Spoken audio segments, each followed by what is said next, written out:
da escola de pensamento que vem do estruturalismo, portanto, do historicismo.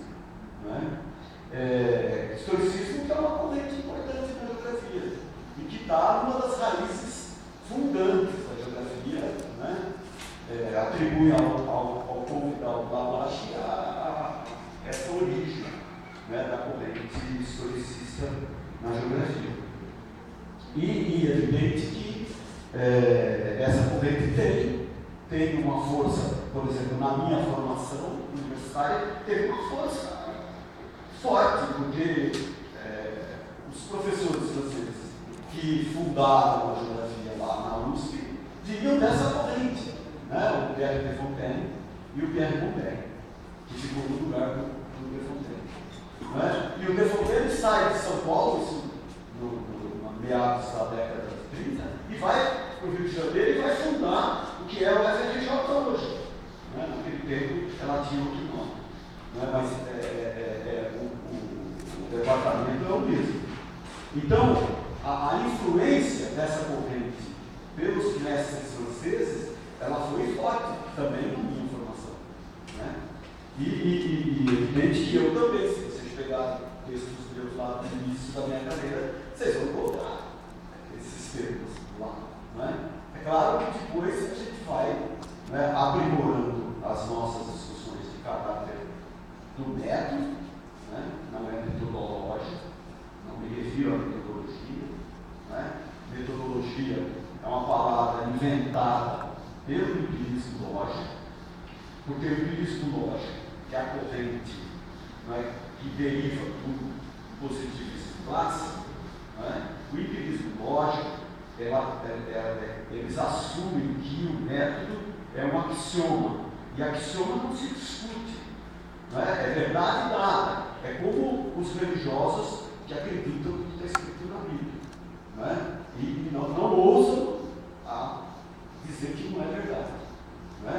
Então, o empirismo lógico, como ele não discute o método, eles inventaram a discussão da metodologia, que na realidade não discute método, discute técnicas de pesquisa.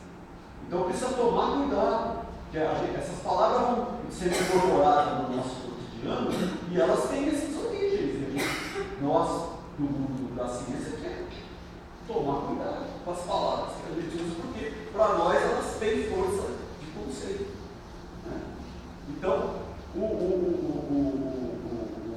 a influência do historicismo, sobretudo do estruturalismo na geografia e na geografia agrária, é forte e está presente entre nós. É isso que eu queria dizer. Bem, essas correntes de pensamento, eu costumo dizer, elas não se trata de que um escreve é verdade e que o outro escreve não é verdade. Não é isso. Eu gosto de usar a máxima da Escola de Samba Salgueiro, do Rio de Janeiro. A Escola de Samba Salgueiro, a máxima dela é: nós não somos nem melhores nem piores do que as outras escolas, somos apenas uma escola diferente. Então, as correntes de pensamento são correntes de pensamento diferentes. É isso. E todos no esforço de explicar o mundo que está aí. Então, é assim a vida nossa. A expressão, a palavra agrário, ela é introduzida na geografia a partir da influência do pensamento marxista. No Brasil, em primeiro lugar, pelo professor Orlando Valverde, que, para quem não sabe, era militante do Partido Comunista, embora fosse oficial da Marinha Brasileira. Década de 30. E eu falo isso muito tranquilamente porque foi ele que me contou. E tive o prazer de tê-lo como banca do meu doutorado, gozar da amizade dele.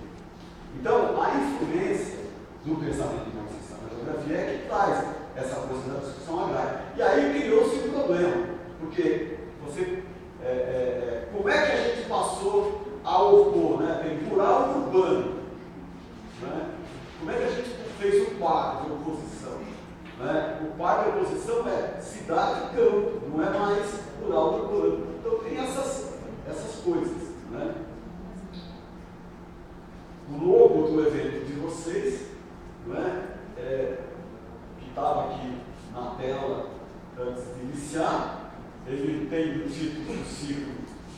rural e urbano, mas o lobo é uma gravura estilizada da metrópole. Então, deve ser urbano e rural. Então, é isso. Nós não podemos usar livremente as palavras. O letrado da área da literatura, ele pode fazer o que ele bem entender. O artista pode fazer o que ele bem entender. Nós temos um compromisso com o rigor dos conceitos. Né? Então, queria deixar esse recado inicial para vocês. Né? Então, nós temos as correntes. Né? Rural, urbano, nasceu na corrente estruturalista, historicista. Né? O termo agrícola nasceu no positivismo clássico, né? E foi trazido para o empirismo lógico, embora o professor José Alexandre Diniz Filizola, que escreveu um livro com base no empirismo lógico, estudando o campo brasileiro, ele chamou o livro de Geografia da Agricultura. Né? Ou seja, já cunhou uma expressão diferente de agrícola que vinha do positivismo clássico. É assim mesmo, as correntes vão cunhando designações, não é? Cada vez mais específicas dos seus chamados objetos de investigação. Não é? Então nós temos rural, que vem do historicismo, agrícola do positivismo, da agricultura do empirismo lógico, e o agrário, que vem, sobretudo, da corrente dialética materialista, que é um método, né, que é utilizado pelos marxistas. Né? Então, eu parto do pressuposto, e vou fazer minha apresentação nessa perspectiva, né, do campo como espaço de ação política, né, e da luta de classes. Né? Isso que a Elisa falou. Tem empresa multinacional, tem produtor nacional, né? Tem camponeses lutando por assentamento, por reforma agrária, e tem os que já estão aí, que tinham terra, sobretudo no sul do Brasil, advindo de projetos de colonização, etc. E tem, então, nós temos os trabalhadores assalariados, que vão trabalhar nessas propriedades que praticam a agricultura capitalista. Então, o meu enfoque é da luta de classe. Essas classes sociais estão disputando o território. Né? Então vocês vão ver que eu falei que eu vou criticar a Elisa, mas eu vou me aproximar dela também, porque nós estudamos as mesmas coisas. Né? Então, é tudo isso. E vamos lá. Né? E vou começar por um caminho que não é, né, que não foi o que ela utilizou. Ela utilizou o caminho de privilegiar a ação do capital na agricultura. Né? Eu vou seguir o caminho da concentração fundiária e vou chegar lá onde ela começou. Então, vocês veem que os caminhos são diferentes. Por quê? Porque são, né, são diferenças de correntes de pensamento no enfoque da agricultura. Eu não pus nos meus slides, mas são 3 as correntes no campo do marxismo que estudam o campo. Né? Tem uma corrente que é a chamada clássica, né, que acha que os camponeses e os latifundiários são sujeitos sociais da sociedade feudal. Né? Portanto, do feudalismo. Então eles vão dizer que tem feudalismo no Brasil. Então essa é uma corrente. Ela é representada pelo Inácio Rangel, representada pelo Roberto Passos Guimarães, né, que são importantes. O Orlando Valverde, né, é dessa corrente. Né? O Arco Professor ali, uma minoria do nosso colega lá da Geografia Geral, né, ele pensa nessa perspectiva. A outra corrente é que diz, olha, não tem feudalismo, por exemplo, é o oposto. Né? Não tem feudalismo e os camponeses são resíduos sociais que existem e esses resíduos sociais vão desaparecer. Né? Fazem parte dessa corrente Caio Júnior, né? Manuel Correia de Andrade, dos mais ilustres geógrafos brasileiros, autor autor das obras que foi colocada entre os 100 maiores livros, mais importantes livros do século passado, né? Daqui da Universidade Federal de Pernambuco, daqui de Recife. Manuel, né? Manuel também segue essa corrente e tem importantes contribuições, né? Que nós seguimos. E a terceira corrente, né? Ela é fundada no Brasil pelo José de Souza Martins, professor da Sociologia Rural lá da USP, né? José de Souza Martins, com base nos estudos do Thompson na Inglaterra e do Theodor Chalier, que é um geógrafo russo que viveu um período na Inglaterra e que Martins teve a oportunidade de conhecê-lo na Inglaterra, né? Fundam uma terceira corrente que vai se basear nas obras, né? As duas correntes anteriores se baseiam em Marx e Lenin, né? E o Martins e o Chalier vão se basear na obra da Rosa de Luxemburgo, Acumulação do Capital. E qual é a diferença, né? O Marx e o Lenin dizem, olha, o cabeçado vai desaparecer, né? E a sociedade do capitalismo vai ter duas classes só, burguesia e proletariado. Se quiserem, no Brasil não fala proletariado, é classe trabalhadora, né? Essa terceira corrente vai dizer, não, o capital, para ele se reproduzir, ele precisa ser produzido. Então tem uma diferença chave entre o conceito de reprodução, que é sempre ampliado no capital, e a expressão produção do capital. Então, como é que uma empresa produz o seu capital? Para ela poder se reproduzir, o capital tem que estar produzido. Se ele tem que estar produzido, ele não pode ser produzido pela relação capitalista. Porque pela relação capitalista é sempre reprodução, ou seja, trabalho assalariado. Então ele precisa das outras relações sociais para produzir o capital. Uma dessas relações é trabalho escravo. Por isso que não acaba o trabalho escravo no Brasil, né? A outra é como a sadia. Quem é que cria os pintinhos, né, até virar frango de 2 quilos da sadia? São os camponeses. Então, se os camponeses desaparecerem, a sadia, a perdigão, que hoje chamada BR, está ferrada. Então, o camponês não pode desaparecer. Aliás, os camponeses nunca desapareceram. Se vocês forem lá na Espanha, eles visitar a área rural da Espanha, eles são os campesinos, né? Se vocês forem na França, são os paysanos, não é? Se for na Inglaterra, que é os berços da Revolução Industrial e do capitalismo, nós somos pistas. Mas os intelectuais resolveram matar os camponeses. Resolveram matar. Vai acabar. Eles não acabam. Não vai acabar, eles vão dizer que vai acabar. Eu vou depois mostrar as provas. Que na ciência a gente tem que fazer a crítica. Você está pronto, como a Luísa fez, estou mostrando lá os dados dela. É isso mesmo, é essa postura que nós temos que ter na ciência. Não temos que acreditar no discurso de ninguém, de vocês nem do meu, nem do país, né? Tem que desconfiar demais, né? Do que nós estamos querendo. Tá certo? E para sempre olhar com um olhar crítico, né? A crítica está sendo regulada.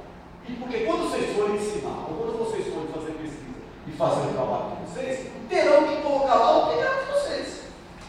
E são vocês que serão cobrados. Né? Então, sigam esse caminho. Então, eu sigo essa terceira corrente e trabalho com os seguintes fundamentos teóricos, né, que está aí nesse slide. O desenvolvimento do capitalismo monopolista, mundializado, é desigual e contraditório. Isso quer dizer o seguinte: em algumas partes do seu território, ele funciona de um jeito, em outras ele funciona do outro. Então nós não temos que ficar fazendo estudo para dizer, essa aqui vai matar aquela outra. Tem que entender essa complexidade, né, dos caminhos diferentes que nós temos. caso brasileiro, temos que entender a luta do campesinato pela terra, simultaneamente temos que entender, não é, o processo da agricultura capitalista, hoje chamada de agronegócio no Brasil, não é? E temos que entender o trabalho escravo, que é uma excrescência, mas ele está ali. Não é? Então esse é o caminho que eu sigo. E o território está em disputa, como já falei, e a terra, a propriedade privada da terra, adquiriu no Brasil a mesma característica econômico-financeira que o escravo desempenhou no período colonial. Não é? O escravo no período colonial, ele antes de ir para o engenho e produzir açúcar, não é? Ele era uma mercadoria comprada e vendida. E que, com isso, enriqueceu muita gente. Então, a terra, a propriedade privada, a capitalista da terra no Brasil, tem essa função. Ela é uma mercadoria que, sem produzir absolutamente nada, enriquece o seu proprietário. Não é? Então, essa coisa mágica só existe nesse país chamado Brasil. Se vocês forem nos Estados Unidos, lá ninguém pode fazer isso que os proprietários de terra, também chamados de latifundiários, fazem aqui no Brasil. Não é? Por quê? Aqui no Brasil, o domínio, ou seja, aquele que tem o dono da escritura, né, do documento jurídico, ele está separado, esse documento jurídico que chama domínio, está separado da posse, desde a legislação da Lei de Terras, de 1850. Enquanto que nos Estados Unidos, só é possível ter o documento jurídico se está lá produzido na terra. Vocês compreenderam? Aqui, as famílias podem dar 200, 300 anos produzindo numa terra e a justiça, alguém diz que tem o documento jurídico e a justiça sempre vai dar o direito para esse que tem o documento jurídico. Não é? Ou seja, a posse é inferior do ponto de vista jurídico ao domínio. Então, quem tem o domínio tem o direito sobre aquela terra, mesmo estando lá 300 anos. Não é? E o que complica ainda mais é que no Brasil nós temos dois tipos de direito no mundo rural, ou no campo, né? Na área agrária, como eu prefiro chamar. Não é? O direito positivo, que é esse que está normatizado nas leis e nas normas e na Constituição brasileira, não é? Que só vale o que está escrito, não é? E o direito do costume, oriundo do costume, que nós chamamos de direito costumeiro ou direito consuetudinário. Então são dois. O direito costumeiro ou consuetudinário é aquele que, não é, quando alguém diz assim, meu fio de bigode vale mais do que qualquer documento escrito. A minha palavra vale mais do que qualquer documento escrito. Então nós temos duas formas de direito. É por isso que os camponeses não se conformam e estão certos de não se conformarem, que morando 200 anos numa área não tem direito sobre ela. Por quê? Porque a lógica do direito deles é a lógica do costume. Não é? Bem, devo dizer a vocês, embora tenha dado esse exemplo, não é? Os camponeses que detêm a posse, a Constituição brasileira de 88 diz garante o direito. Não é? O direito deles está garantido pela Constituição brasileira. Para isso, o Estado é que tinha que enxergar, não é? Que essa família tem um direito constitucional. Então, um juiz, se fosse mais, não é, cônsul da legislação brasileira, não daria para esse exemplo que eu citei aqui o direito de domínio, porque lá naquela terra tem famílias que têm a posse por muito mais anos. E a Constituição brasileira, de 88, garante até 50 hectares a área deles. E se for nos municípios em que o módulo é maior do que 50 hectares, como lá no Pantanal da Elisa, que é 110 hectares, como na Amazônia, que tem 100 hectares, a área garantida pela Constituição pode ser maior do que 50, não é? Mas também, se a área do módulo for menor, não é? E a menor área é 5, não é? Também pode ser discutido qual é a área que ele vai ter direito. Normalmente é a área que ele utiliza efetivamente, mas ela não pode ser menor do que o módulo, porque senão, não é? A justiça estaria criando os minifúndios. Minifúndio é aquela unidade produtiva que tem uma área inferior ao que a família precisa para sobreviver. E o minifúndio tem que ser combatido também pela reforma agrária. Vou voltar a falar disso depois. Então, essa terra mercadoria, no Brasil tem essa possibilidade, tem essa característica de ser uma mercadoria que enriquece a pessoa sem produzir absolutamente nada. Por isso que nós temos concentração fundiária, como eu vou mostrar para vocês. Então, e eu vou introduzir mais o item da grilagem. Não é? A maior parte dos proprietários de terra do Brasil formaram as suas propriedades através da grilagem. Isso quer dizer que eles não fizeram dinheirinho nenhum para comprar essas terras. Não é? Eles grilaram terras públicas e se apropriaram indevidamente delas e criaram leis para legitimar esses crimes cometidos da grilagem. Tá? Por isso que o mestre José de Souza Martins disse: o capitalismo do Brasil tem uma particularidade, que é o seu caráter rentício, por conta dessa coisa da propriedade privada da terra.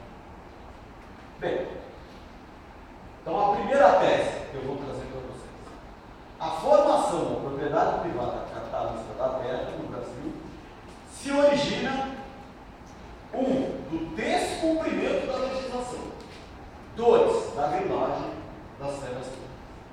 Né?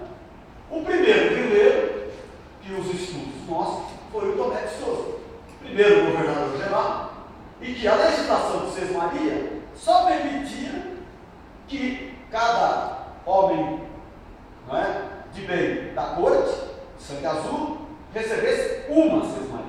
Ele, quando sai do governo geral, se doa a segunda. Não é? Então, começou a mudar a legislação a partir daí. Bem, mas a grilagem é um fenômeno só lá da história? Não é? Não. Olha lá o cartório de Canutama, no Amazonas, quanto tinha registrado de terras lá. Não é? Tinha lá uma escritura, não é? Que a fazenda Eldorado de Santa Maria tinha 1.500.000.000 de hectares. A fazenda Boca do Pamafari tinha 12 bilhões de hectares. Quanto de área tem o Brasil? 851 milhões de hectares. Então a escritura deles pegava, né, a primeira ordem do 1.500.000, uma parte da América, e a outra o globo terrestre.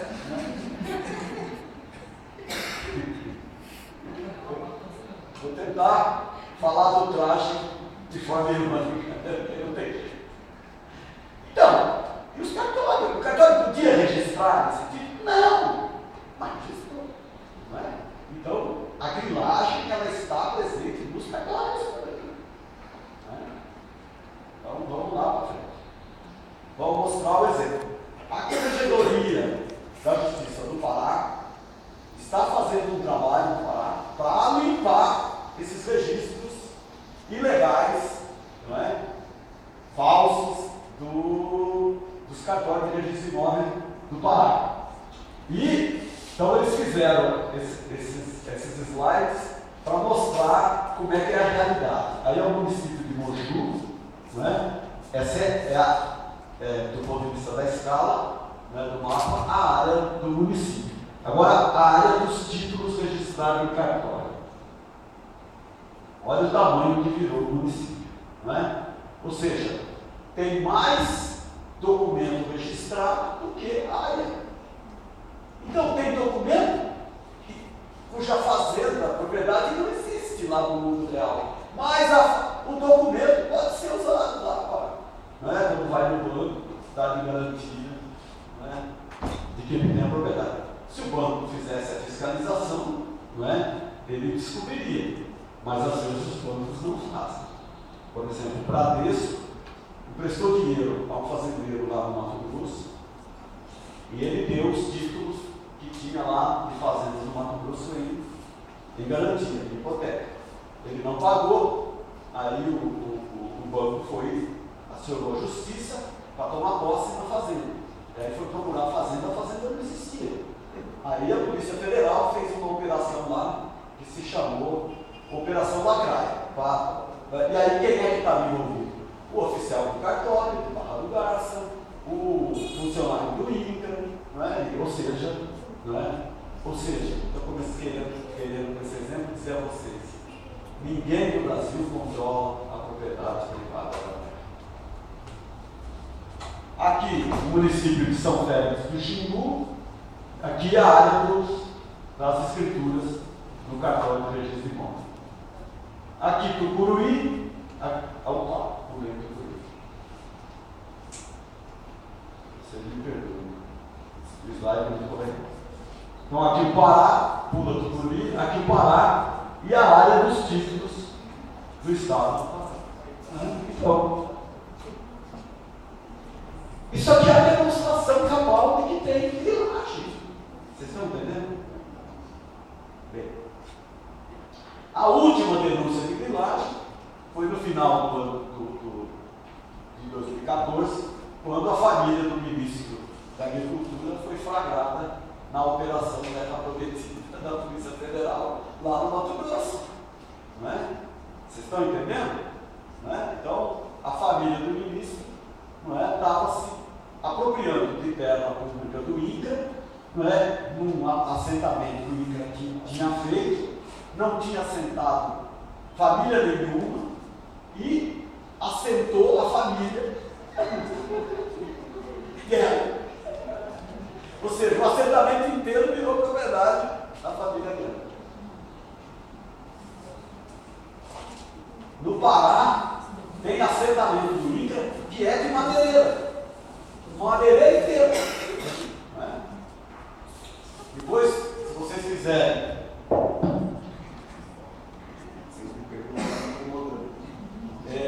Se vocês quiserem, dá uma consultada no meu lápis lá no centro aqui. Tem lá os meus orientandos que fizeram estudos específicos, né, sobre, por exemplo, quem que estudou essa coisa da madeireira lá no Pará, que é o Maurício Torres, né, a Maria Luísa estudou toda a grilagem do Jari, né, então esse tipo de coisa que eu estou colocando aqui é um pouco produto, resultado dessas pesquisas todas. Né?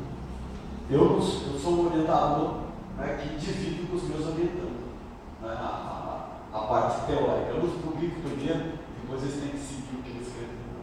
Né? Nós escrevemos juntos nas teses, nas dissertações que eles fazem. Bem,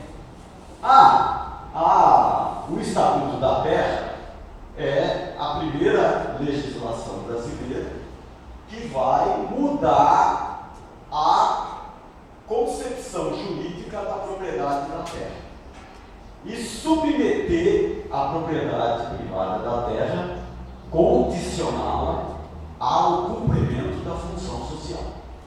Não é? Se vocês pegarem a primeira Constituição brasileira, que é a Constituição Imperial de 1824, lá vocês vão encontrar a seguinte explicação: o direito de propriedade é garantido na sua plenitude. Foi assim que escreveram, né? Repetindo isso mesmo na Constituição Republicana de 1891. O que é? O que isso significa? Que o direito de propriedade está acima de tudo e de todos. Vocês estão entendendo? Mas hoje não é mais assim. Desde de 64, de novembro de 64 Estatuto da Terra, a propriedade da terra tem que cumprir a função social. Não é? E a função social se cumpre quando ela produz e obedece níveis mínimos de produtividade, quando ela respeita a legislação trabalhista. No Brasil não tem trabalho escravo, isso é invenção da CPT, né, já que o Plácido está aqui, não é? Isso é invenção, né, dos comunistas, não é? Não tem trabalho escravo no Brasil, não é? Pelo contrário, se vocês olharem as entrevistas dos fazendeiros que usam trabalho escravo, eles dizem, não, eu paguei o que o gato pediu, não é? E ele acha que pagou o que o gato pediu, ele cumpriu a lei, não cumpriu, não é? Tanto é que muitas vezes é classificado como trabalho escravo. A outra condição é respeitar a legislação ambiental. A zona da mata de vocês aqui, né, toda a APP estão protegida, né? Tá tudo, reserva legal está tudo garantido, não tá? Tá nada, né, gente? O princípio, por isso que a tese é o desrespeito à lei. Não é? Não pode cultivar droga, não é? Então, se vocês forem aqui no Pernambuco de vocês, lá no município chamado Cabrolônia,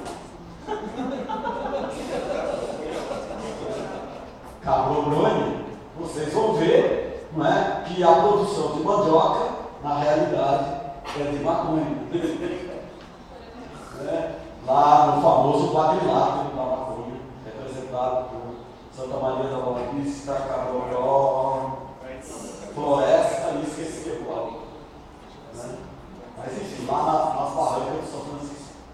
E a maior parte da maconha é plantada nas ilhas. Né? Então, todo mundo sabe, mas. Né? E se vocês perguntarem a um camponês que cultiva maconha, como eu perguntei, numa das ilhas, né? Ele respondeu sempre: professor, o que eu ganho numa safra da maconha? Eu não ganho 10 anos plantando macaxeira. Então, como é que faz? Né? Falta reforma agrária.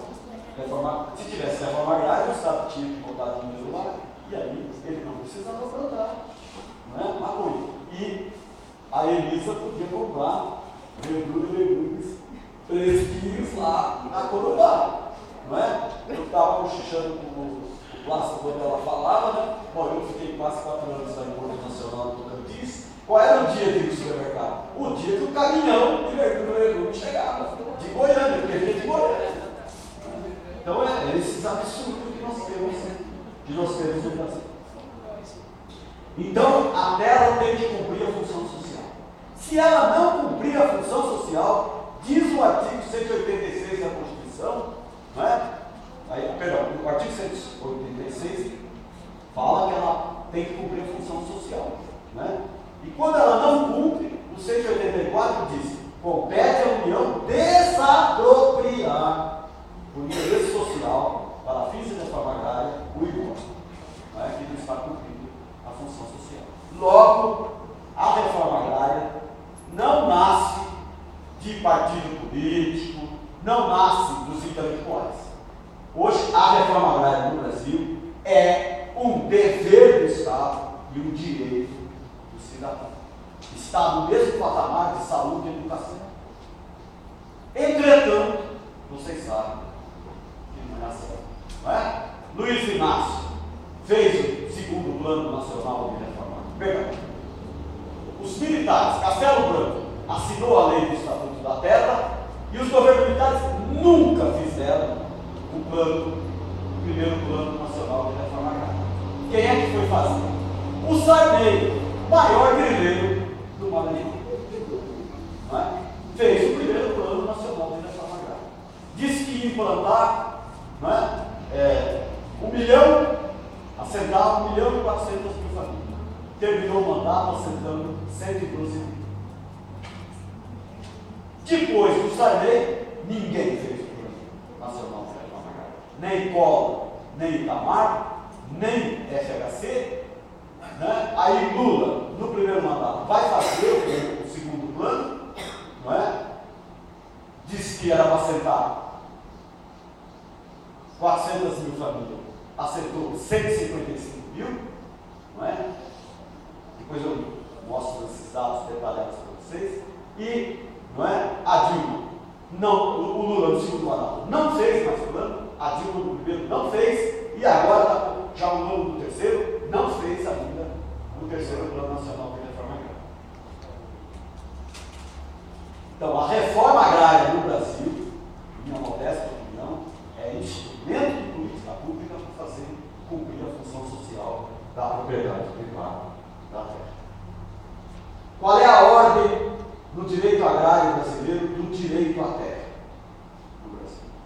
Quem primeiro tem o direito são os povos indígenas. Por quê? Porque eles são povos originários. Né? Em segundo lugar, são os povos afrodescendentes quilombolas. Em terceiro, os camponeses sem terra e os minifundiários. Em quarto, a preservação ambiental. E só em quinto, os demais brasileiros. Vocês devem estar pensando aí. O Adeovaldo acha que a gente é besta, não é? Porque aqui funciona o contrário. Quem primeiro tem o direito são os demais, não é? Os índios estão aí tendo que lutar, fazer acampamento, né? Manifestações, etc., para ter a sua terra demarcada. Os quilombolas a mesma coisa, os sem terra a mesma coisa, não é? Isso sem falar do meio ambiente, que é todo dia desrespeitado. Segunda tese. Então, a primeira tese é essa, ó. A maioria dos proprietários obtiveram a propriedade pela grilagem e desrespeitando a lei. A segunda tese. A concentração fundiária é resultado da grilagem e do descobrimento. Aqui vocês têm os dados do censo agropecuário do IBGE. As cores representam os anos do censo. Primeiro azul claro de 50 e o último lá no fundo do gráfico, não é de 2006, já que o IBGE concluiu o ano passado o novo censo agropecuário, cujos dados ainda não foram divulgados. Então, e você tem os estratos de área nas colunas, não é? Menos de 10 hectares, 10 a 100, 100 a 1000 e 1000 e mais. Aqui estão os números de estabelecimento. Então vocês veem que as pequenas unidades, não é? Muita gente diz, os camponeses do Brasil são expropriados. Não, eu sempre vejo essa afirmação dos textos, nunca vi uma pesquisa para provar. Não é? Olha aí, menos de 10 hectares, diminuiu? Não diminuiu, aumentou. De 10 a 100, aumentou. De 100 a 1000, aumentou. 1000 e mais, aumentou. Então alguma coisa está errada. Não é? Quem está afirmando isso não está provando a verdade. Não é? Se eu uso os dados de área, de distribuição da área ocupada, não é? Eu tenho esse gráfico. Não é? Ou seja, cresceu também a área. Os pequenos têm pouquinho, mas cresce a área. Então, como é que estão sendo expropriados? Então, é verdade que tem expropriação pequena em algumas áreas do Brasil, mas não dá para afirmar isso como característica geral. Né? O campesinato faz guerra. Né? Contestado, ligas camponesas aqui no Nordeste, o sem terra agora, eles lutam para chegar à propriedade da terra. E essas afirmações ignoram isso. Então, na realidade, né, nós temos no Brasil muitos, né, muitos têm pouca terra e poucos têm muita terra. É isso que é concentração fundiária. Né? Os dados do INCRA, né, mostram que no Brasil nós temos 411 milhões de hectares cadastrados no INCRA, que eles se dizem proprietários, porque o cadastro do INCRA ele é declaratório, é que nem imposto de renda, a gente declara, se diz proprietário declara. Mas tem lá cadastrado também 110 milhões de hectares que afirmam que não tem documento da terra. 310 milhões de hectares, 32 são grandes propriedades improdutivas. Quer dizer, é grande propriedade improdutiva e não tem documento da terra. Declarado. Réu confesso. E o INCRA nada faz.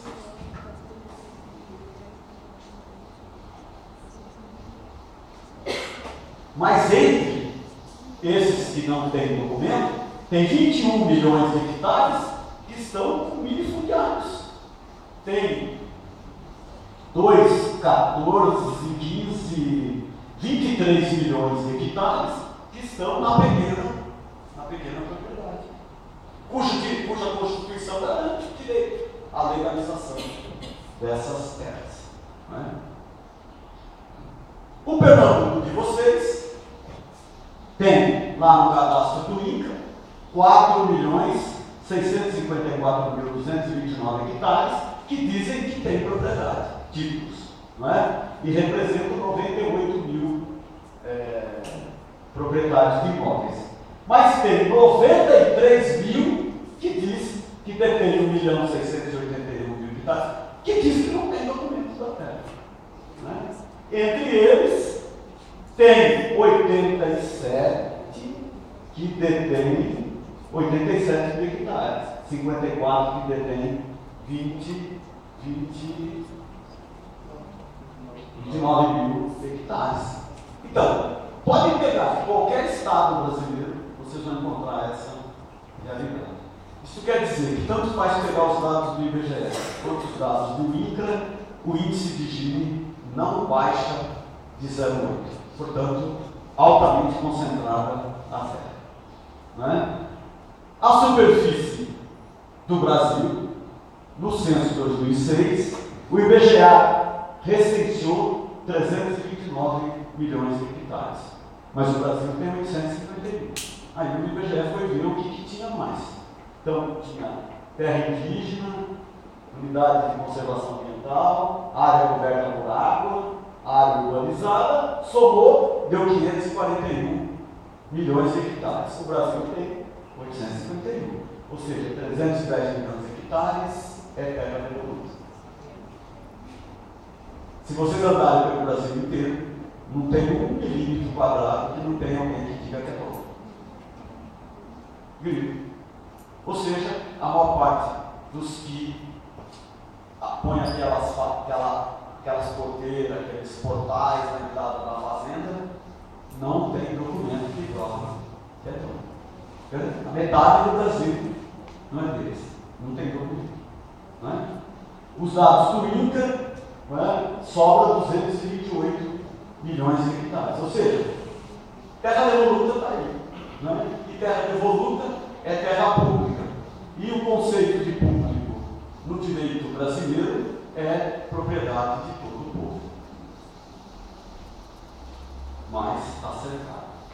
Não é? Então, não é? Por isso que aqui no Nordeste foi formulada uma máxima que o problema principal do Nordeste, do sertão sobretudo, não é a seca, é a cerca.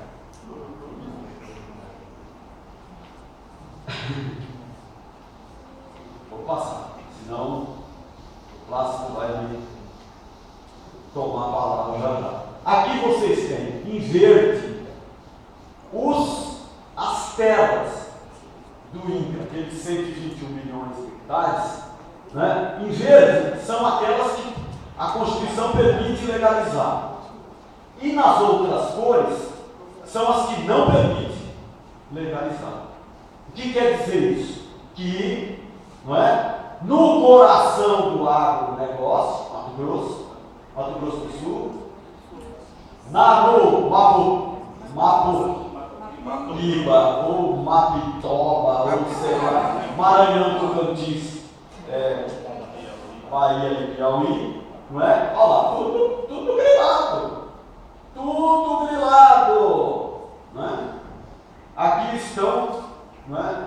Aqui está o mapa das terras devolutas e o marrom mais escuro quer dizer que 65%, mais de 65% da superfície do município é terra devoluta. Não é? Então vocês veem aí o coração do sertão nordestino, a Bahia principalmente, com a presença de muita terra evoluta. Aqui está o Goiás, não é? Daqui um pouco eu explico o azul. Não é? Da escala do amarelo são as terras evolutas. O azul é que tem mais terra cadastrada do que a área do município. Portanto, o título voador ou beliche fundiário, terra em andar. Né? Primeiro andar, segundo andar, terceiro andar.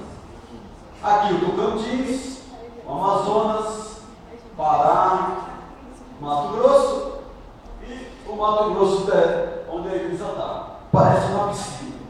Né? Ou seja, tem mais título do que terra. Né? Minas, São Paulo, é o Brasil inteiro. Paraná, Alagoas, Paraíba, o Pernambuco de vocês, né? Rio Grande do Norte, Piauí, a Bahia, enfim. Aqui o mapa da distribuição das terras improdutivas, que o artigo da Constituição manda desapropriar da reforma agrária. Onde é que elas estão? No Mato Grosso.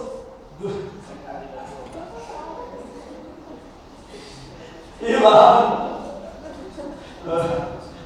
desculpe a brincadeira, no Mapitoba ou no Mato. Como é que é? Agora eles mudaram assim. Antes era Mapitoba. Os maiores latifúndios do Brasil. Não é? Essa empresa tem 246 mil hectares lá em Boca do Acre, no Amazonas. Essa tem 195 mil. Essa tem 175 mil. O Banco do Brasil tem 164 mil. O Banco do Brasil não é produtor agrícola, nem pecuarista, nem nada. Essa empresa tem 132, Bradesco 131. Se vocês entrarem no cadastro do Bradesco e colocarem a razão social lá, Banco Bradesco S.A., não tem nenhum. Não tem nenhum lá no cadastro. Né? Mas se vocês substituírem a palavra o A do banco e colocar o E, né, vem tudo isso aí.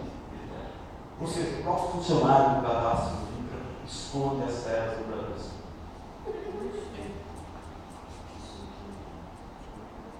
Outra lá do oeste da Bahia. Então é necessário implantar um limite de propriedade no Brasil. Por quê? Porque pela legislação brasileira, uma pessoa pode ser proprietária do Brasil inteiro. Não é? E aí eles estão lá, preocupados com os estrangeiros. Eu estou com os latifundiários. Os latifundiários brasileiros. Esse é o mapa dos módulos mínimos da agricultura. Não é? O Estatuto da Terra previa no Brasil o módulo máximo de 100 hectares, né? Perdão, 600 vezes o módulo médio da propriedade rural. Para um módulo de 100 hectares, a propriedade se limitava a 60 mil. E para um módulo de 5 hectares, que é o menor, né, a propriedade podia chegar a 3 mil hectares. Mas a Constituição de 88 e a Lei Agrária de 93 tirou o conceito de latifúndio da legislação agrária brasileira. Não existe mais, agora é grande propriedade. Né? Mas há vários países que têm o limite de propriedade. Né? Japão 12, Itália 300, Coreia 3, Indonésia 20, Cuba 67, Peru 150, Nicarágua 700. E terminando, queria mostrar um pouco o quadro de conflito social que nós temos com a terra por conta dessa concentração que ela tem. Né? Então aí vocês têm de 90 a 2015 o crescimento do conflito de terras, né? E o crescimento primeiro em 97, 98, 99, né? No governo do FHC, em função da expansão da ação do Sem Terra, no governo Lula, né? Primeiro mandato, depois uma queda e ele voltou a crescer de novo e tem aí pequena oscilação até 2015. Aqui os assassinatos, né? Vocês veem que há uma queda em geral dos assassinatos, mas tem, né, essas oscilações representadas pelo período do segundo Plano Nacional de Reforma Agrária do Lula. Depois uma queda e agora voltou a crescer o ano passado, 50 assassinatos, né, no campo brasileiro. Aqui a curva vai mostrar de 2009 para 2015, né, os assassinatos aumentando, portanto a barbárie que nós estamos assistindo. Né. Aqui a distribuição regional desses assassinatos. Né, verde a região norte, vermelho o nordeste, pink o sudeste, azul o sul e o centro-oeste amarelo. Então vocês veem que a maior parte nos últimos anos dos assassinatos estão na região norte e no nordeste. Né? Então nós estamos assistindo a barbárie, né, e não fazendo nada. Né? Hoje, né, são poucos os intelectuais que estão defendendo a reforma agrária. Né? Aqui a mudança, né, que está ocorrendo nos conflitos de terra. Né? Os conflitos de terra caíram até 2008 e depois voltaram a crescer. Não é? Enquanto que as ocupações de terra pelos movimentos sociais e sindicais estão caindo. Os acampamentos novos estão caindo. Não é? Isso tanto em número como em número de pessoas. Não é? Essa queda está ocorrendo. Embora, em número de pessoas, as ocupações voltaram a crescer. E os acampamentos também voltaram a crescer a partir de 2012. Mas o número de pessoas envolvidas continua esse absurdo, não é? Como 2015, que nós tivemos 810, se não... 881 mil pessoas envolvidas em conflito de terra. Né? Isso dá uma média altíssima de pessoas por conflito de terra.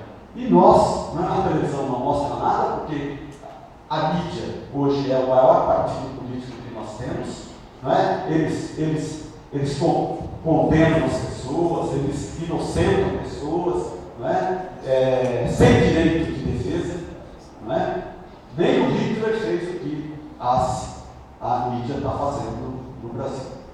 Né? E essa criminalização dos movimentos sociais, né, está fazendo com que cada vez mais o campesinato que está lutando pela terra fique exposto a esse mandonismo dos latifundiários brasileiros que operam pela violência. Eu fico devendo mostrar os dados para contrariar a Elisa. Na hora do debate eu abro aqui, ligo aqui os computadores e mostro para você que essa é a questão central do Brasil. Né? Ou seja, a necessidade da reforma agrária. E que a terra, a disputa pela terra do estrangeiro, não se faz com a ênfase, né, que aqueles que estudam mostram. Como a Elisa mostrou aqui, com bastante ênfase. Né? Então eu vou mostrar os dados para vocês verem que não é tão assim. Terra de estrangeiro é importante estudar. Tem que estudar, a Elisa está certa. Né? Mas precisa calcular os percentuais. Né? Se ela pegasse aquela tabela lá que diz que tem 1 milhão de hectares daquelas empresas, 1 milhão de hectares, quanto que é em relação à superfície total do Brasil? Tem que fazer esse cálculo para ver se esse objeto que a gente escolheu para estudar, qual é a expressão dele, nacional. Né? Então, eu penso que a concentração fundiária e a grilagem de terra e o não fazer a reforma agrária é que é a questão central que nós temos que atacar no Brasil. Tem que continuar estudando, né, a presença de estrangeiros. Vou avisar a todos que em breve estará disponível um livro meu, né, que acabei de escrever no ano passado, chamado Mundialização da Agricultura Brasileira, onde vou mostrar essa coisa da presença do capital estrangeiro na agricultura. Né? A Elisa lembrou até o agro no setor açucareiro, né, do Jorge Soros. Pois bem, se a gente somar todas a participação das empresas estrangeiras que concentram a produção do açúcar, nós vamos ver que elas controlam 25%. 75% está na mão do brasileiro. Então, eu estou chamando a atenção de que o inimigo mora do lado, é brasileiro. Não é? Cuidado, porque ele pode partilhar a mesma cama.